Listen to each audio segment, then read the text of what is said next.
And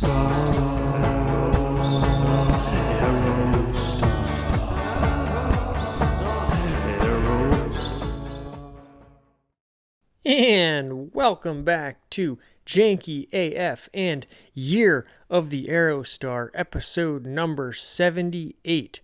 Well, we come to you in another mysterious location, and we come to you with another Aerostar. It's been a little minute, although hopefully you got a little tease of some of the Aerostars, especially in Green 93, which we haven't shown too much of in the series. Upstate New York is the worst place to own a car, or something like that. It was a real great fun series, so if you haven't, please do check it out. And I did include some Aerostars in there, so for you Aerostar fiends out there, you can get a little bit of a fix. But now we're here with the main line. Another beautiful full episode dedicated to the Ford Aerostar. Thank you to everybody who's written and commented and contacted me. Had some lovely conversations about Aerostars, people sending me pictures, and I really do appreciate it. But it's been long enough, so let's get right into it, shall we? Here we have a 1991 Ford Aerostar, listed for only $1,000, my favorite amount of money to pay for a car, in Lake Placid, New York. Now, I've been to Lake Placid. It's where they had, I believe, the 1980 Olympics for the Miracle on Ice and everything, and they still have the rink there. They have the ski jump there. It's quite a magnificent place to go to, especially in the winter. Very beautiful. And I'd say it's a good place to buy and sell an Aerostar as well. So, exterior color blue, interior color blue, fuel type is gasoline. Now I have to pause very briefly to say our situation here is still janky. That's why I'm holding this Zoom recorder, because I still don't know where my lavalier mic is. So apologies for that, and or you're welcome. I kind of like holding a mic in my hand. It makes me feel more like a news broadcaster or something like that. So anyways, neither here nor there. Seller's description. I bought her already built out in Southern California in spring of 2018. I believe she spent most of her time in California or Montana and therefore has virtually no rust. She has been extremely reliable for me, but definitely needs work at the moment. Okay, first off, bullet points. I love bullet points. They're using little hyphens to write out each individual thing. I love that. Very organized, very to the point. Excellent description. Very honest, too. She's been very reliable, but, it's going to need some work. Probably why it's being sold, or maybe they're changing their life around, whatever. Here's what I have done. Regular oil changes. New battery in May 2021. All new brake pads, drum brakes in the back in June 2021, demonstrating a knowledge of the vehicle, not just vague, it's had the brakes done. New rotors and wheel bearings in the front on both sides in July 2021. New heating coil in 2019. Here's the VIN number, yada, yada, yada. Known issues. Occasionally, the lever needs to be held on to keep headlights on. Likely a loose wire. I love this. Very janky. You got to actually hold your headlights on while you're driving. Amazing. Solution to that, don't drive it at night. The heat hasn't really worked since I've had it. I have all the parts, but never reinstalled the glove box after removing it to access the heater coil. Shaking when braking downhill. Shaking when braking downhill. Could be a song. I think it stems from the back passenger side. Possibly a rotor is warped? ? Possibly the brakes, although I replaced them not that long ago. Tires are worn. The air conditioning does not work, which is funny because, as compared to the heat hasn't really worked since I've had it. That's like a little bit, a little wishy-washy, but the air conditioning just does not work. No glimmer of hope there. The back door latch is stuck/broken, but that's a pretty easy fix. I've fixed it before, in parentheses. Please ask any other questions you have! ! I'm happy to answer them. Boy, one of the greatest descriptions I've ever seen, and without giving this person's identity away, I believe it is a woman, which would make sense for the, just very, well organized. I'm not making gender stereotypes here, but,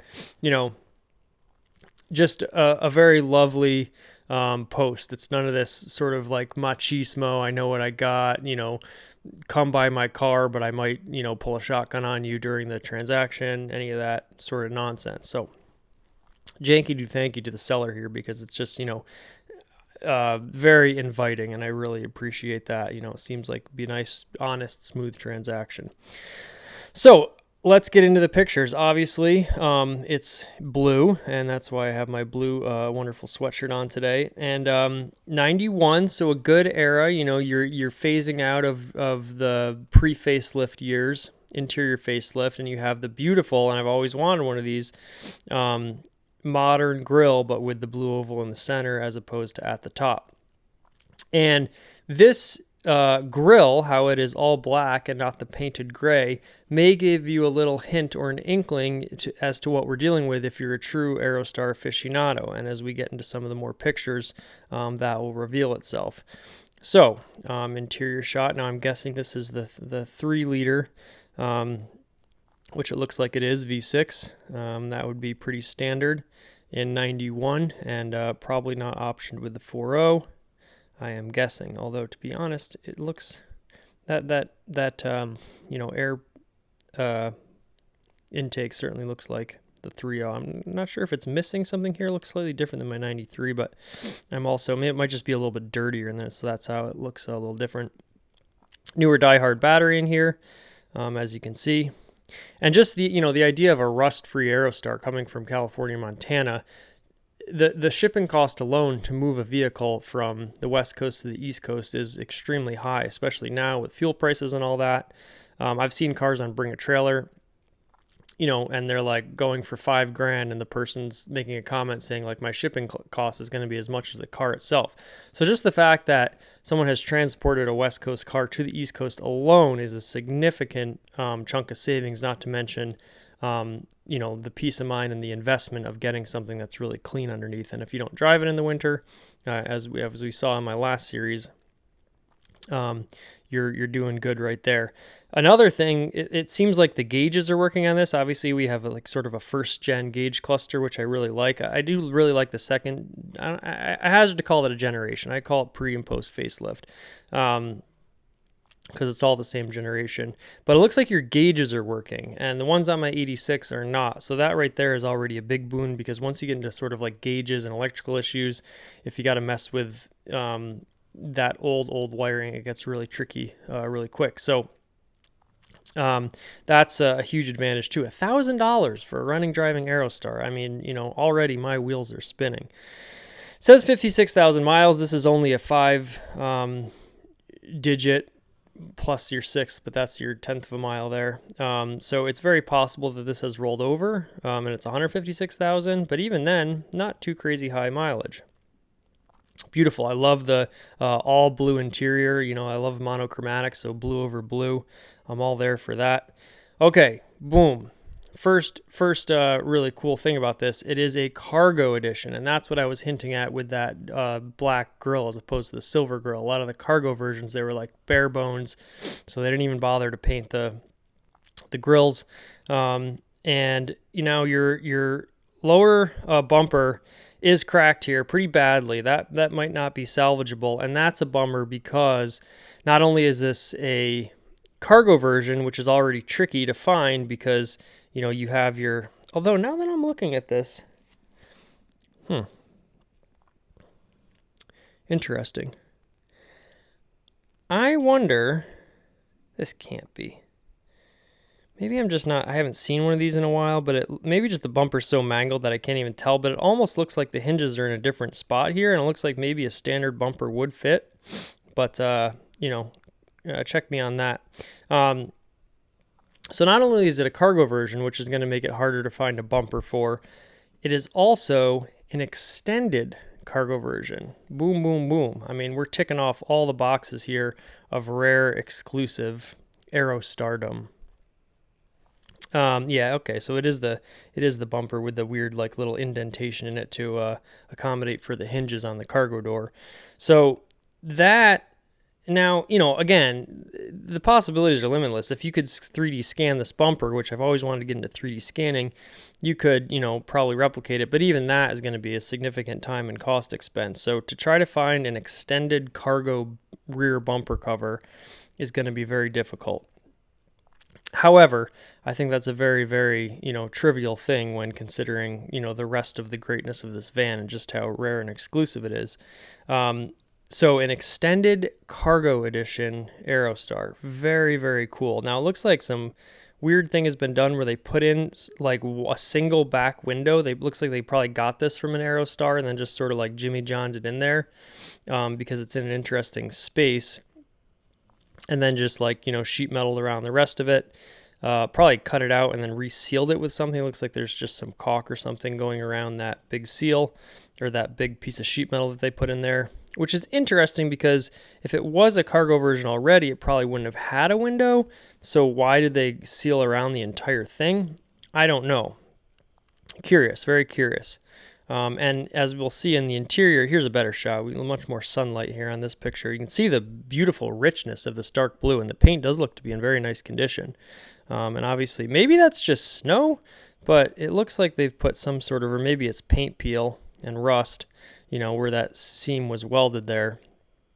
Harder to see, but you can see it has that same little window on this side too. It looks like some sort of, aftermarket DIY roof rack there. Not surprising for a camper build out. And just a lovely, lovely color. You can see your quasi side exhaust here that I've talked about in other videos. Nice steel wheels, which I think would probably accommodate the dog dish hubcaps, which I very much like.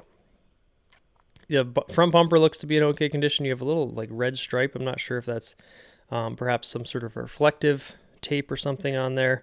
But a lovely, lovely Aerostar. And again, extended cargo edition. Very, very rare. And 1991, kind of a cool year too. Now we can see the camper build out with your lovely floor mat here, some shelving, and a platform which could probably accommodate a bed, some sort of linoleum flooring, and that's up to you whether you'd want to keep that or not. It looks like a pretty nice job. They got your sort of, probably little plywood headliner here, your great Nepalese flags, and which is I think what those are. Correct me if I'm wrong about that. You have your little like cork board here, put all your documents or whatnot. So really, really cool. And I do like that there are some windows in here just to let a little bit of light here. Looks like it's got a little vent on it perhaps, or maybe that's just tape. Not sure on that. Bring it back to the front. Not a ton of pictures, but enough to sort of know what's going on. I would like to see some more pictures of the interior. Now the weird thing is it looks like these have, your non-vinyl seats. You're actually cloth seats, which would be like more in your passenger version, and they're not the bucket seats, although maybe by 91, the bucket seats were gone anyways. Your standard wing mirrors, not your towing mirrors, and your fixed radio antenna, which I absolutely love. And not a bad radio in these vehicles. It looks like it is, has been registered in New York with an inspection sticker. And again, I do not expect this. This has only been listed 17 hours ago. I do not expect this to last very long because that is a dirt cheap price for a running, driving vehicle of any sort, not to mention a Ford Aerostar. So, boy, it's tax season right now. There's a lot of things going on in the janky world, which do not have me very liquid. I have a couple of buddies, and shout out to them who, enable me and have, kind of said like they would loan me money.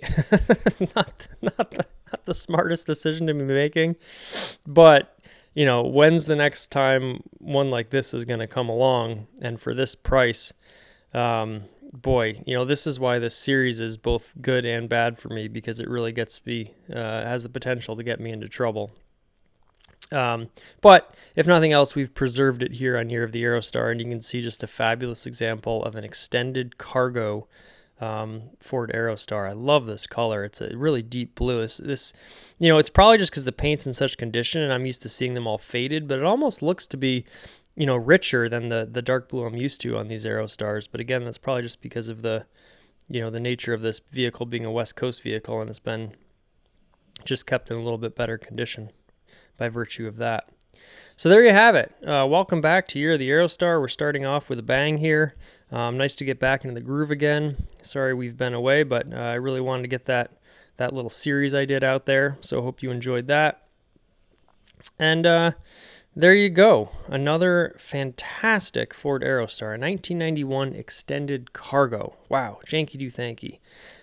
So, of course, thank you for watching Year of the Aerostar. We're marching towards, we're going to hit 80 episodes soon. That's pretty exciting. We've got a bunch of new subscribers coming on board. So, janky do thank you to all of you. And again, for all the comments, we really appreciate it on this growing young channel. We love interacting with you. We love talking about the Ford Aerostar. So, we'll have another one for you very soon. And until then, janky do thanky.